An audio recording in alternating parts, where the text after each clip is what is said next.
Good afternoon, Festival, and welcome to this panel discussion, which is part of the Pearson Keynote Panel series at this year's festival. I'm Mann, the Festival Director, and I'll be chairing this afternoon's panel. During the next 50 minutes, we'll be discussing the cost of the gender gap post-COVID if we don't act now. The impact of COVID-19 has been devastating for many, with far-reaching economic and social consequences. Evidence is increasingly pointing to a widening gap as existing inequalities have been deepened and new ones have been created. We know that access to learning and skills is a powerful enabler for economic growth and social mobility. As we emerge into a post-COVID world, the role of education, learning, reskilling will be even more crucial in helping people to make progress in their lives and in restarting the economy. In this session, I will be joined by expert witnesses about the impact COVID has had on women, on their access to learning, to the labour market, and on their well-being. Joining me now, we have Cindy Rampersaud, the Senior Vice President for BTEC and Apprenticeships at Pearson, David Hughes, the CEO of the Association of Colleges, and Denise Wilson, the CEO of the Hampton-Alexander Review. And for those not familiar with the review, it was an independent, voluntary and business-led initiative supported by government to increase the representation of women in senior leadership positions and on boards of FTSE 350 companies. In February, the fifth and final report of the review was published. I'd like to start by asking our panel to briefly, in 60 seconds, introduce themselves and explain how their roles are important in addressing the gender gap. If we could start with Denise, please. Thank you, Shane. So Denise Wilson, good afternoon, everyone. My role is as Chief Executive of the Hampton-Alexander Review, which is the second and successor phase of a government-backed initiative to increase the number of women, not just on FTSE-listed boards, but on in the leadership layers, two layers down below the board. So we track and monitor every year around 23,000 of arguably the UK's biggest business roles, and what the gender representation is in those roles over time. We started at 9% a decade ago, and today are around somewhere between 35%, depending on quite which population you look at. So great progress, but a long way to go. Much more to do. We'll be looking at more detail of that later, Denise. David. Hi, I'm David Hughes. I'm Chief Executive of the Association of Colleges. We represent all of the general FE and sixth form colleges in England.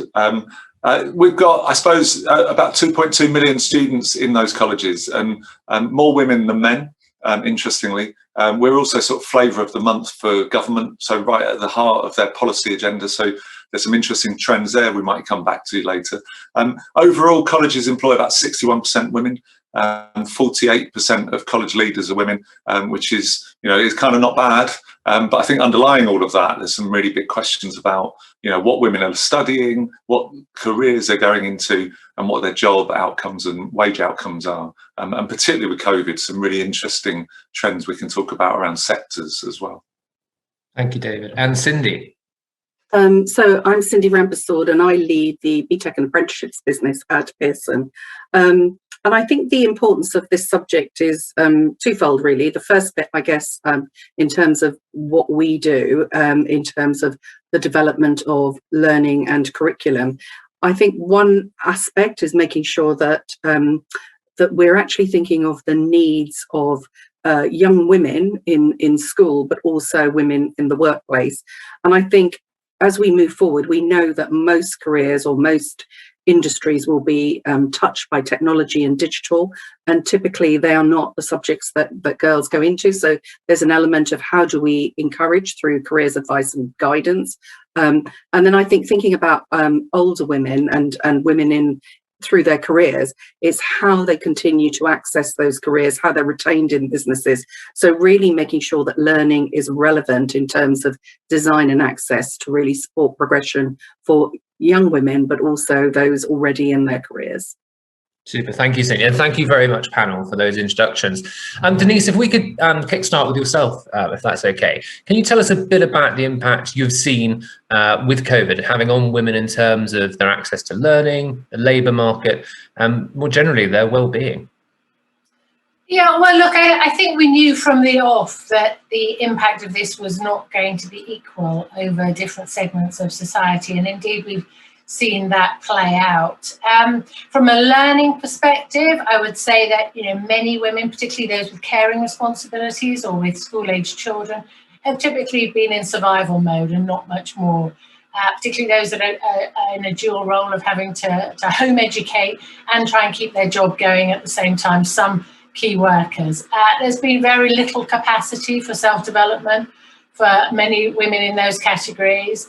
And I think, if you look at certain sectors, let's take the hospitality sector, then a lot of young women go into hospitality. Around a third of the hospitality sector is made up of women, and particularly young women, a first job, a second job, and the skills that they gain through that, not just the hard technical skills, the kind of career progression, the social skills they learn. They've just been at home on furlough and missed that opportunity. So in terms of learning, I think it has, women particularly been very hard hit. The labour market you asked about, when we published our report last year, we saw very clearly that there was a flattening off of progression of women through what we call the direct reports, which is that those senior leaders just below the board. And typically we'd see about 3% progression there. And last year, for the first time in many, many years, there was very little increase in the number of women serving in those roles. Again, just sticking with the hospitality sector, it's lost around 2 million people from that sector, and it's made up of 60% women. So the differential impact on women, because the hospitality sector has been very hardly hit, will be felt. Some of those industries that are hardest hit are stopped by women. And we know that many furlough schemes have not yet ended, and when they do, the estimate is around 15% of people currently on furlough will not have a job at the end. Again, many women. Well-being, I think the consequential impact of all of this is obvious. Burnout, stress, that extra burden that seems to fall unequally on women in terms of needing to educate at home, stress levels. We're hearing a huge amount of anecdotal evidence from women in terms of the impact this has taken. And I honestly think that we have a generation or two of women that we just need to give some extra support, extra care, and boost through all of this, because recovery, transition back into the workplace, back to normal, will be a long haul for many. We were making great progress in business and society around the gender gap pre-COVID. Why is it so important that we address this issue now and the impact of COVID? Surely could this be sort of like a negative 18 months that will correct itself naturally over the next 2 years, or do we need to take big proactive action as a society to address this issue now? What would be the impact if we did nothing? Well, look, I think absolutely the latter, Shane. We were struggling to make really fast and strong progress prior to COVID. So COVID is a at best standstill, if not a significant setback for the progression of women. And women make up 50% of the population, 50% of our workforce, over 50% of our university leavers, our qualified accountants and lawyers today. And yet, we are at risk of ignoring almost half of the population, and there's very different diverse inputs that are needed in any team in order to give stronger, better performance. And the waste of not just individual talent, but the waste of the economic waste of that for the underemployment of women, people who are capable, qualified, but held back through either they don't get picked with bias in the selection process, gender stereotyping, lack of affordable childcare, unequal burden of domestic responsibilities. We are just not, as a country, making the most of that. We used to, when we started this review a decade ago, we talked only about the business case, in part because we were trying to convince senior white males who didn't really want to hear about the unequal effect on women. They just wanted to hear about the pounds, shillings and pence. And we made that case. We didn't talk about fairness, but actually, equal opportunity and fairness is something we should all be proud to be pushing for today, as well as the economic benefit that comes with accessing the whole of our workforce in the UK, not just half of it. It's crazy that you even have to say that, Denise. I'll wholeheartedly agree. David, I want to focus a bit more on the learning side.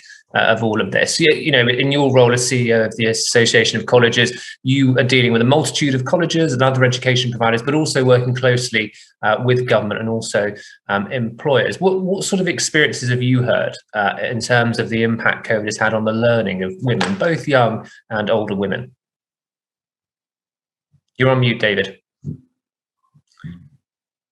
Building a lot on what Denise has said, actually, because I think that was a fantastic overview, which so I don't want to kind of repeat stuff, but trying to build on it a bit. If you look at the sectors that have been hit most in the pandemic, you know, hospitality and retail probably are the worst too. Disproportionate numbers of women, disproportionate numbers of part-time workers, disproportionate numbers of people with low-level qualifications, not necessarily low-level skills, but low-level qualifications.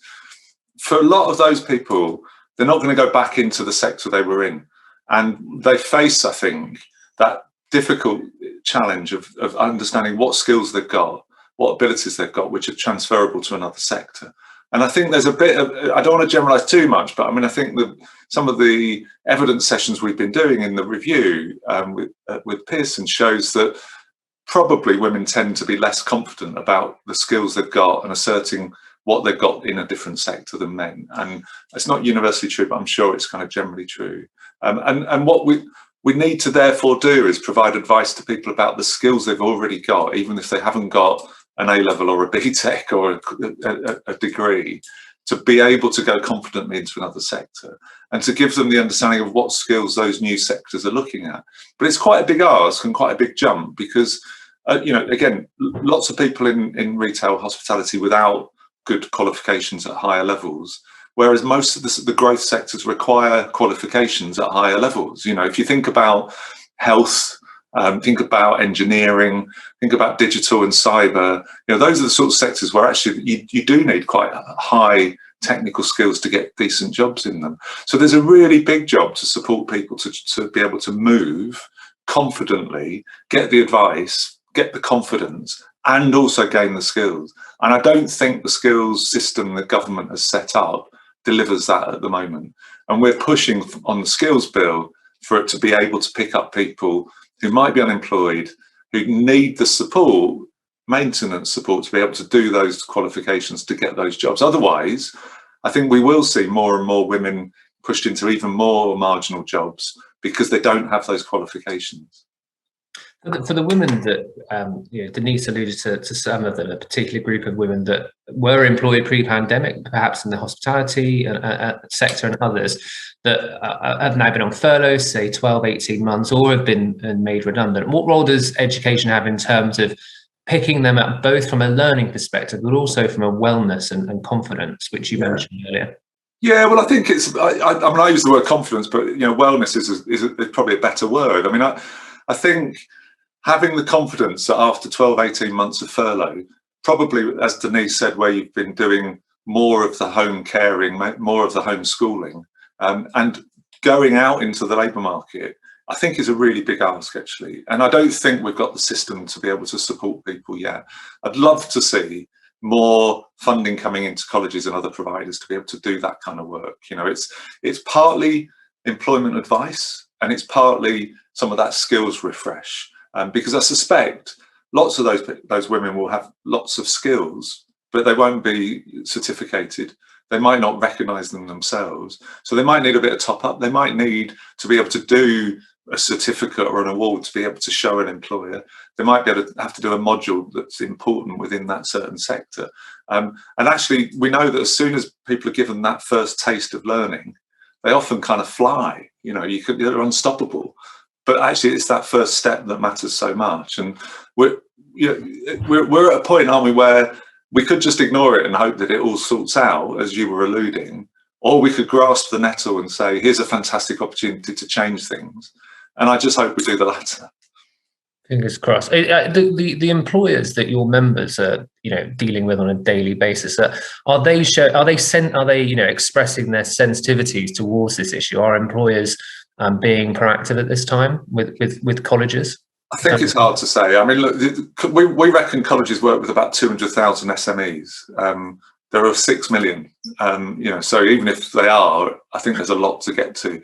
And I think there are, and again, Denise sort of covered this a bit, I think there are lots of very, dinosaur views amongst, probably particularly white men in senior positions about, working practice, about job design, about what sorts of skills you look for, about the stereotypes around the people you look for when you're recruiting. And there's a lot of change that needs to happen. I mean, I'm particularly worried that it's all very well to sort of say to people, we can have this hybrid working practice where people are working at home. And there are lots of problems with that. If women are doing more of the caring and more of the sort of homeschooling and so on, that means it's a double burden on them. And actually, they'd probably be better off getting into the office, or into the workplace. So that's one issue. But the other issue is that I still think there's a perception that it's okay to do flexible working and part-time up to a certain point. But then when you get to a certain point of seniority, you have to be serious about the job and you have to do 100 hours a week. And again, I don't think that's true. And I think it's a real barrier, actually, to proper equality for men and women all the way through the levels and careers. Cindy, just expanding on David's points around the importance of learning, you're a senior leader in a FTSE 100 company, so one of the big ones in our country. But also you're in charge of a huge director of qualifications within Pearson as an awarding organisation. So to you, what is the importance of learning within tackling the gender pay gap, or the gender gap, sorry?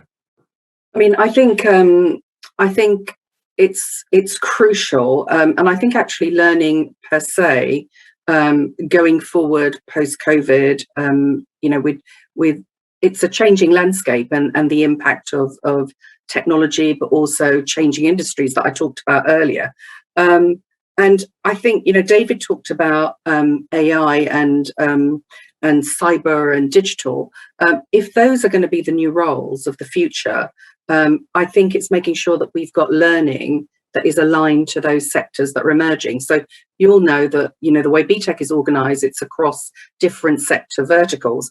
And I think the key thing is to look at what those emerging verticals are, look at what the gaps are by working with employers, understanding what the skills are, but also understanding what the gaps are that they've got in their kind of workforce, both in terms of entry level, but also in terms of how they retain talent, how they upskill talent, and then really designing the learning, I think, to suit the needs of the learners. So for me, this builds on some of what David's talked about, which is it needs to be accessible, it needs to be relevant. And accessible, I think, is also about not just the time and how and whether you do it on your mobile phone, it's also accessible in terms of confidence, because if you have worked in a particular industry in retail on the high street for a number of years, your retailer has moved completely online. So I think there are a number that have. So I think Whistles have completely gone online from a high street model. There's still a demand for staff in that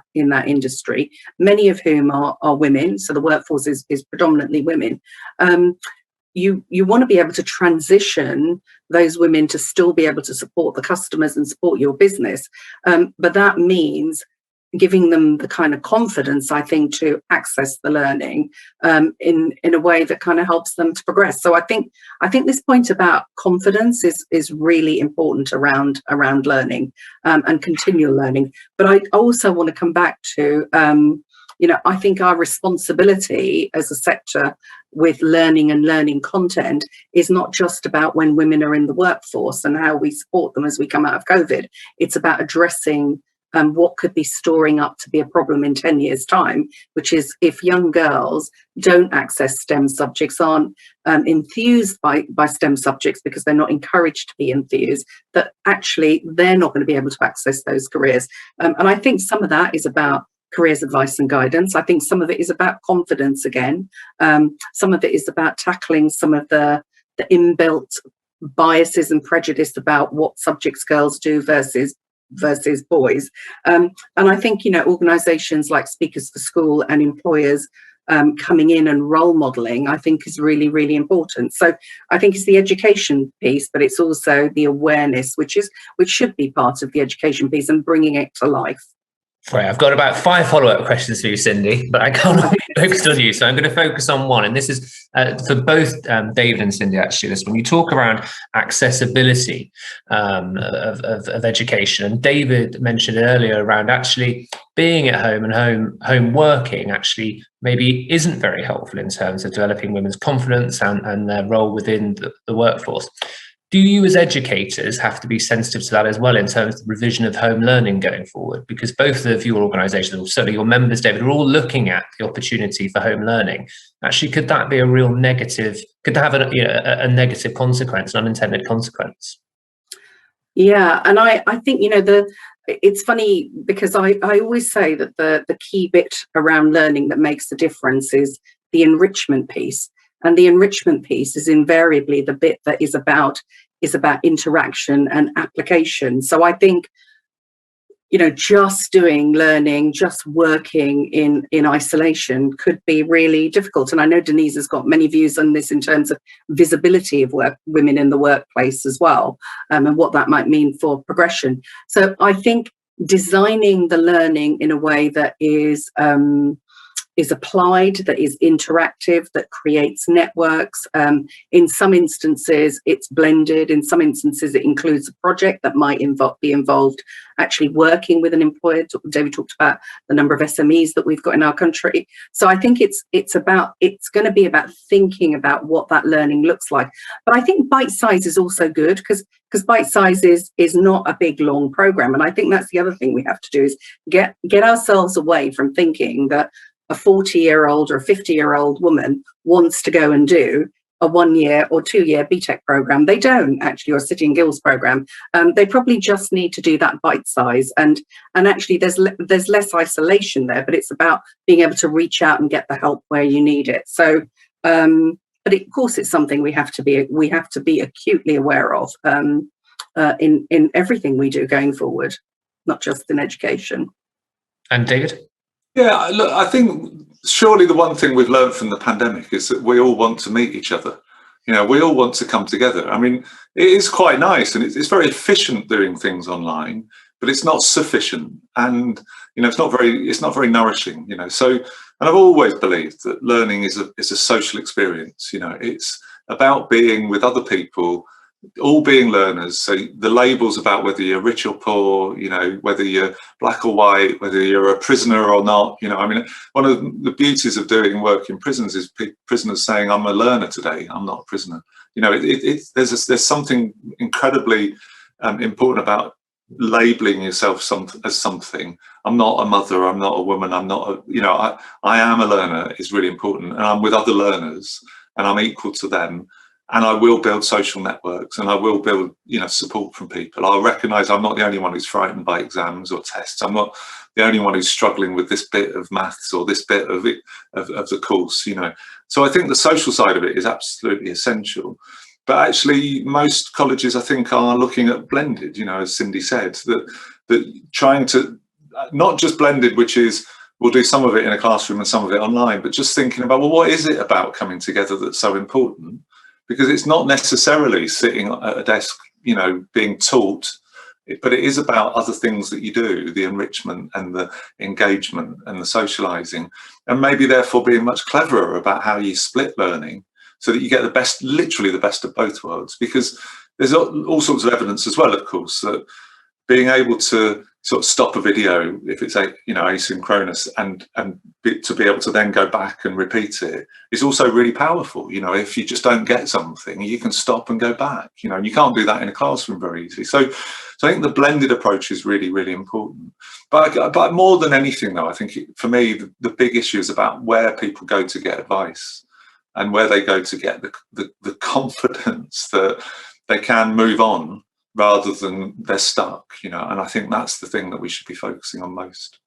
And Denise, where at the moment in the workplace, where do women tend to go? Where for role model for a role model or for some general advice?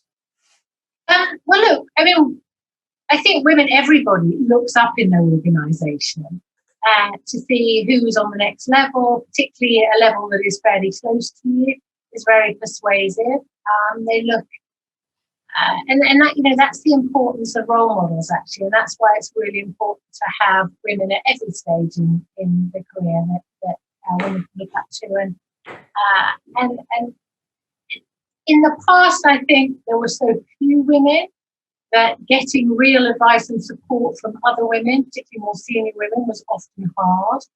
But that's changed rapidly in the last few years. And many, many women are now reaching down to younger women in the workplace in order to share their advice, make it easier for them on this journey, do what they can to help and support other women, as are men. And I think, you know, I think it's typically you look within your workplace, within your sector, this confidence we often hear about of that maybe women lack, which actually I don't buy into. Most of the women that I know don't lack confidence. What it is when they look up, they don't see people who look like them. They see a cohort of leaders that look, think, act, talk, speak, dress differently to them. And it's a lack of confidence in the organisation, not a lack of confidence in themselves, which leads them to think they don't fit. There isn't a place for them or people like me, and they leave or just put their head down and work in a role that is below their capacity.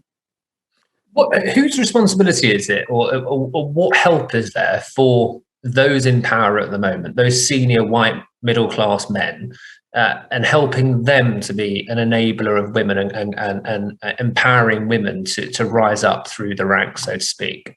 You know, that is such a great question, because there's not a huge amount out there.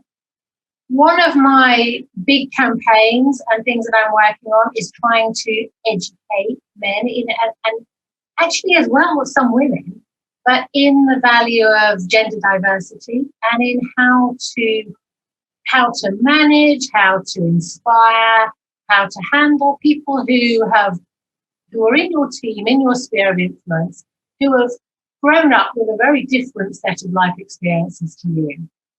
How a senior white man speaks to a young black man. How a senior white man speaks to a young woman who's just returned from maternity leave, and empathetically, supportively, helpfully. And we have a dearth of formal education in the business space on how to do that. A lot of it ends up being one-on-one support and coaching. You know, I will have men who will say to me, well, you know, I've got daughters, I've got a wife, so I know all about this subject. Actually, it is much, much more complex and complicated than that, as we are now learning, a decade on this journey. But if I could have one little splash of fairy dust, it would be to make handling the gender differences a core competency and part of leadership training in the workforce. There is a mirror of information, great reports, some of which Pearson have done in the past, KPMG, PwC, McKinsey's, any of those big names you wish to mention in the business space. Almost one a year, every single firm, professional firm, will publish something on gender differences and the importance of them. Who reads them? I think not enough people. And that is a big issue for the next 5 years we've got to tackle. Information and support. And I think that should be extended, you know, Denise, to other underrepresented groups as a competence. Yes, no, absolutely. And when I'm talking about women, because that is the particular focus today, but it applies equally to all underrepresented groups. You're right. David and Cindy, can I just pick up on that point of discussion? What are colleges, educators doing to educate young men around, you know, equality between the different genders? David? Yeah, before I answer that, I just want to pick up this issue about the how to talk to empathetically, which I completely agree with. There's also a why to, isn't there? You know, why, what's driving you? And I think my view's always been that I might not necessarily get this right when I'm talking to a woman, or a woman returning from maternity leave, or someone of colour. But do you know what? My intention is to try and make the workplace work for them, and therefore I might get the words wrong, or I might, you know, say something that I shouldn't say. But actually, my intent is to try and maintain the talent in the organisation, support people to further their careers, and that's always got to be at the forefront. I think that's not true of a lot of leaders. I just think a lot of leaders don't think it's important enough. So that diversity for a better kind of set of talent, and that diversity of voice and thinking, I think has to be valued as well. Because I think often people use I don't know how to do this as an excuse, rather than that being the reason. You know, I've sometimes got, you know, stumbled over things and kind of made mistakes. Of course I have, and I'll probably always go on doing that. But I think deep down, the drive for inclusion kind of overcomes that, you know, and that's what we need to inculcate. Look, there's so much to say on this, isn't there? I mean, the Ofsted sort of rapid review on sexual abuse in schools and colleges just published a couple of weeks ago. I was on the reference group for it, and I don't think you can read that report and what they found, and other reports, by the way, without just, you know, shaking your head about how bad our culture is as a society in the way gender works out. You know, so 90% of young women were saying that it's just normal to get new text sent to you. You know, 90%. You know, the recording and reporting of you know, so what might be called low-level sexual harassment. It's just sexual harassment. You know, it was just horrible. You know, and so there's an enormous job for education to do with boys from the earliest ages all the way through to their teens, about culture, about respect, about understanding what it means to be a male and what it means to really absolutely respect women in our society. And I don't think that exists. And I do think deep down that's the problem that we're kind of describing in the workplace and in the labour market, that it comes from that very deep kind of cultural things that you learn as a child. And so I think as an education system, we've got to address that. We've got to create cultures in schools and colleges that absolutely model proper respect for each other, understanding of different genders, understanding of different sexualities, understanding of different race, different views, etc., and the diversity around it. It's a very long-term societal issue, and it's not just education that can solve it. Education's got to be at the heart of it. To the three of you, do you think this is that issue with young people, something that with this new generation coming through, it's increasingly becoming a problem? So we're seeing a rise in hate crime, seeing a rise in racism, homophobia, gender discrimination, and, you know, general harassment, as David just alluded to. I'm 30, and I feel that, you know, my generation, certainly those in their 20s, made great progress compared, you know, going through my schooling. Racism wasn't really a thing, thankfully, nor was homophobia. You know, I came out gay, got full support unanimously from most people. But you're now seeing some younger people that, you know, family, friends and stuff. I'm seeing gender discrimination. I'm seeing homophobia again. I'm seeing racism. And then we see what's happening in, say, sporting communities. Why are we seeing this sudden shift against difference? Can I come in on the piece on education and because I think there is a shift and I think David's point about it's broader than education is true. I think social media, technology, which we keep talking about, just changes the dynamics, and actually many of us are kind of catching up with that at an adult level compared to young people. So I think there's all the stuff around broader society and responsibility around things like social media and the like. But I also think there's a bigger piece here around education. So, you know, we've got brilliant editorial policy, which we're incredibly proud of, which is all about promoting inclusivity and making sure everything we kind of design has inclusivity at the heart of it. And I think that's great. But I also think when you look at our education system, and I always say I've been in it 10 years now, we're very academic focused. We're all about outcomes that are about grades. Enrichment is less and less part of the curriculum. And enrichment is the bit that teaches many kids how to interact with each other, teamwork, networking. And I wonder whether, as we look at the curriculum of the future, what we should be thinking about is how we embed those human elements, those kind of values David talked about, which is, you know, about respect, about empathy, about the impact you have on each other and your kind of peers.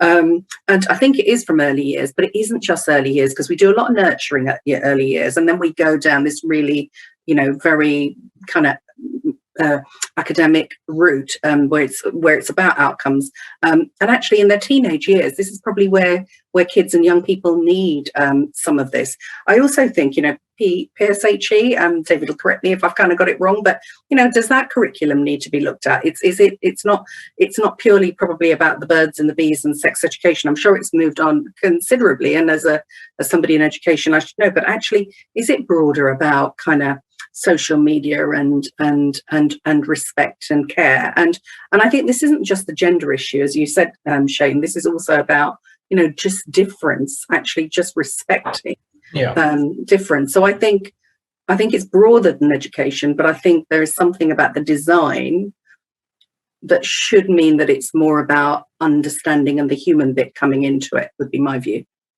Thank you. Denise, I want to focus a little bit on STEM, because it's always the one that's leaned upon as a nice example, demonstrate, you know, a lack of women, an imbalance. Is it true? Is that still really the case, or is that, you know, has there been significant improvement in the past decade?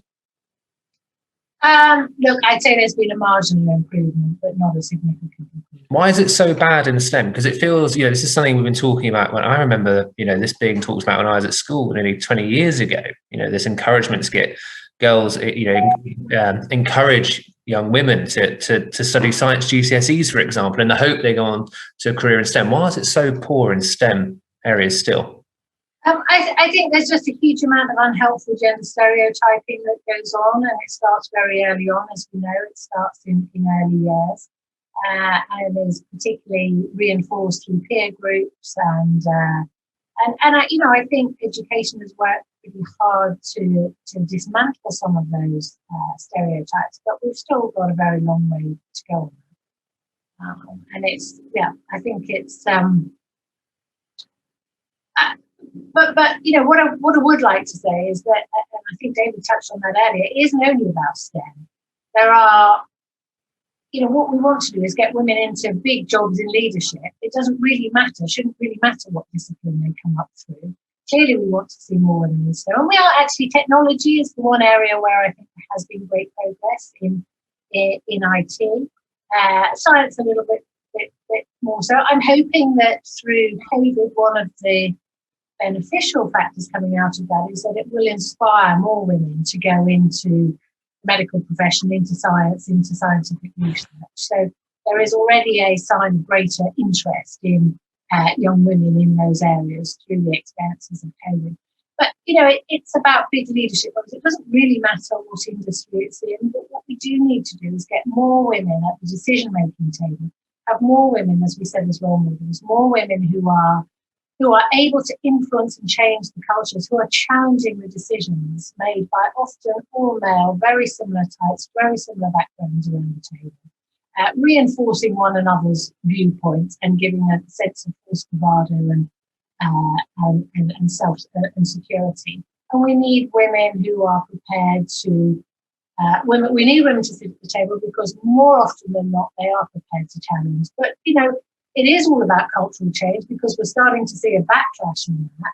And many of the women who've taken on those leadership roles, who are now sitting at the top table, are being slightly marginalised, because actually that's quite uncomfortable for those that have sat there and maintained the status quo for many years. So we need a business, we need a society that is much, much more accepting of difference and change and challenge. And this is all part of modernising the workplace, modernising society that we live in. And, you know, as I said at the very beginning, we've still got a long, long way to go. We're just beginning to peel back the layers of that onion and see how complex this topic is. Have we seen a suspension of businesses' efforts in terms of communicating the importance of diversity of their workforce?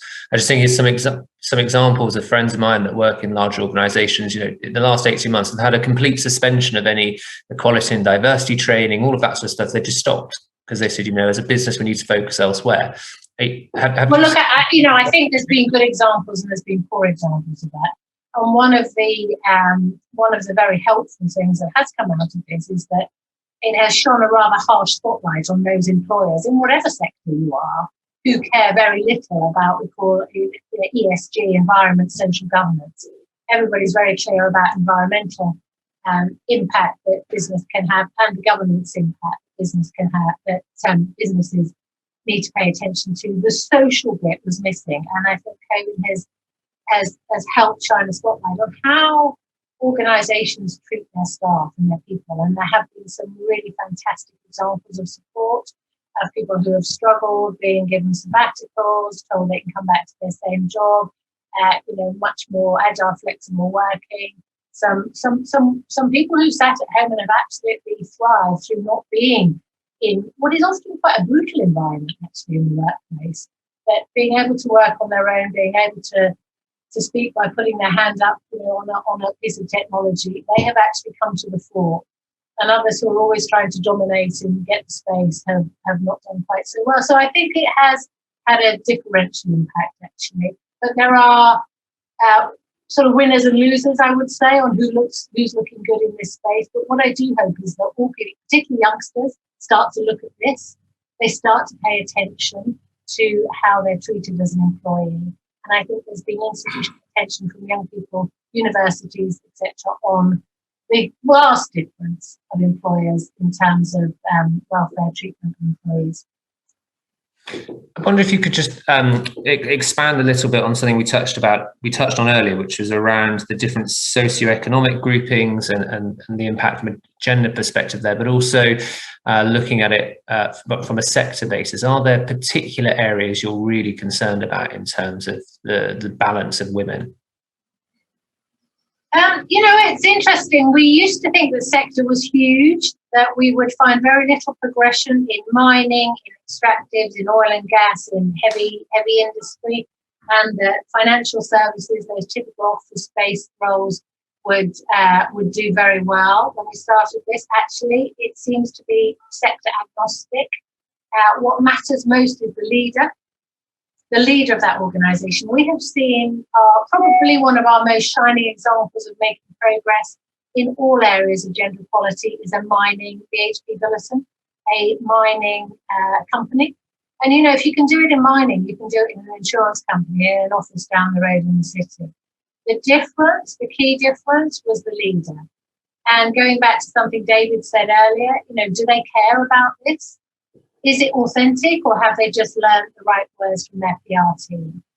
And that's why the importance of monitoring and capturing the data and reporting on it year on year is so important, because there is now nowhere to hide.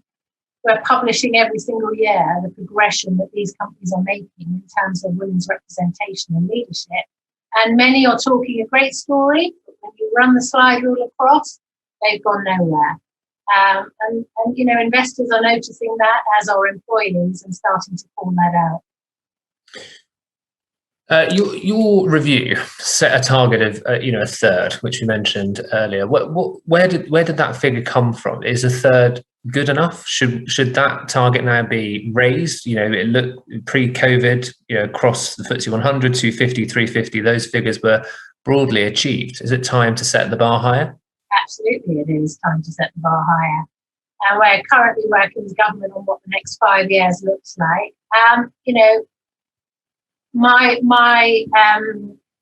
For my money, this should be gender equality next. The first 5 years was about 25% women.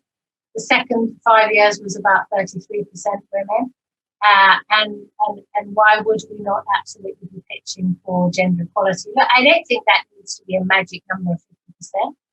But we all know when we walk into a room, sit at a table, go to a dinner party, go anywhere, what the gender balance generally is in a room. And we know when it's right and we know when it's wrong. So somewhere around 40% minimum of either gender feels about right, allowing some flexibility. But 10 years on, it feels like we should absolutely be now on the final straight of getting women equally represented in the workplace, in every sector, in education, in business, in public office, in government. But we know on the back of that, there's still a big job to do in terms of inclusion, in terms of creating really inclusive cultures where everybody feels they fit and can give of their all. But unless we've got fair representation, then it's very difficult to get started on that inclusion route. David, correct me if I'm wrong here, but I think I'm right in saying that, for the FE sector, for colleges in particular, it's a great success story in terms of gender representation at a senior level. Forgive me, I don't know about the wider workforce, but certainly from a senior level, I remember, it being dominated by men. And now I think, over half of senior leaders in FE, certainly at a principal level, are women. How has that been achieved? It's a very good question. I don't know. I mean, I think, interestingly, I don't think there was ever any conscious effort to make that happen. I think the figures are 61% of the workforce is women, and it's 48% of leaders currently. So, I mean, 48% of 200 or so. I mean, it's pretty good. And senior management, I don't go to any colleges where there isn't a really good mix in the senior management team and on boards, and we're doing a lot of work on board recruitment and as well, because that's really, really critical around gender and around race and other issues. So I don't really know. I mean, I think the thing I really wanted to pick up was around apprenticeships, which really worries me, because I think everything Denise said is really good in terms of, and I completely agree, it comes down to, does the chief exec want this to happen, and do they make it happen? And that can be sector agnostic. But at the same time, if you look at apprenticeship recruitment, it's incredibly stereotyped. Care is 90% women, construction is 90% men, and there's been no movement whatsoever in that. And I've always thought that, particularly when apprenticeships was mainly about SMEs, it isn't anymore, of course, but I always thought that it reflected the bias in the labour market and inflated it even further, that all the labour market prejudice and bias kind of plays through apprenticeships, and the government does nothing about it. The government must use apprenticeship programme to overcome the prejudices, the bias, the stereotyping, and to get better equality, but it never has done. What it keeps doing is saying it's up to employers. Well, that's okay, but let's actually make it much easier for employers to do the right thing, and let's not let them do the wrong thing. So they could use it to target, they could use it to improve the numbers of certain, whether it's around gender or race in certain sectors, because they're big issues. But it keeps just refusing to do that. And it's public money, and it should be the public purpose to improve equality and diversity and inclusion. But so we need to get to the government and just get them to do it. And I am incredibly worried about the use of the apprenticeship levy. I'm almost certain that if we ever see the full figures, that will show that it's more men in more senior positions benefiting, in a sense, at the expense of, young women, young black people who aren't getting into the apprenticeships to start their career. And I think all of that imbalance is imbalanced and is wrong, and we've got to do something about it. Cindy, do you want to come in on that conversation, particularly around apprenticeships? Yeah, I mean, I agree with David completely. I think, the use of the apprenticeship levy for higher level degrees of people who are already successful in their careers, is questionable, when actually we're talking about a kind of pipeline of talent and kind of upskilling and moving people through their career. So I think David is right that there are instances where I think the spirit of how the apprenticeship levy is being used is probably questionable. I think in terms of what the government can do, or what we can be looking to do, I think it's not just with the levy, but also things like the Kickstart programme. And this came up at the forum that we had a week ago or 2 weeks ago. I've kind of lost track of time, where some of the witnesses were talking about, actually, as David said, is there an opportunity to actually incentivize employers to think about using some of their levy for attracting a more diverse talent pool into their organization, because actually that's in the interest of their business in terms of productivity. The stats speak for themselves, and it's the right thing to do. So I wonder whether some of the targeting, some of the data needs to go down to another granular level, and there needs to be some accountability around DE&I and how that fits with talent and talent strategies in large organizations in particular.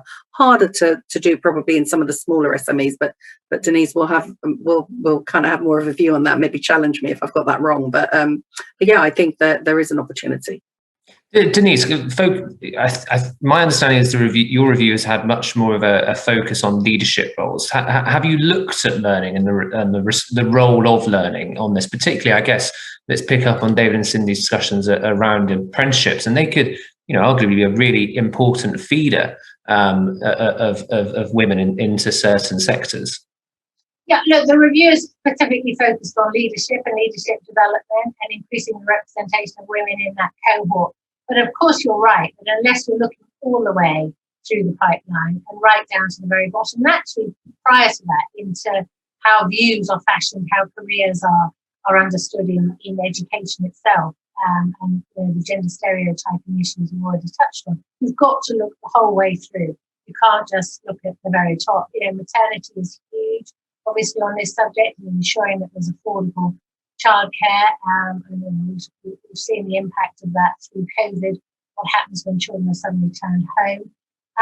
And for many women, childcare in this country is just unaffordable, and that has an impact too. So involving men more in the home, involving men more in family learning and education. Why is it that learning and education is deemed automatically to be the role of the woman? How do we get dads and young men more involved in the domestic burden, but also teaching and learning the children? I think is a big opportunity for us going forward. This is multifaceted, multi-layered, and you need to have programs, approaches, inputs.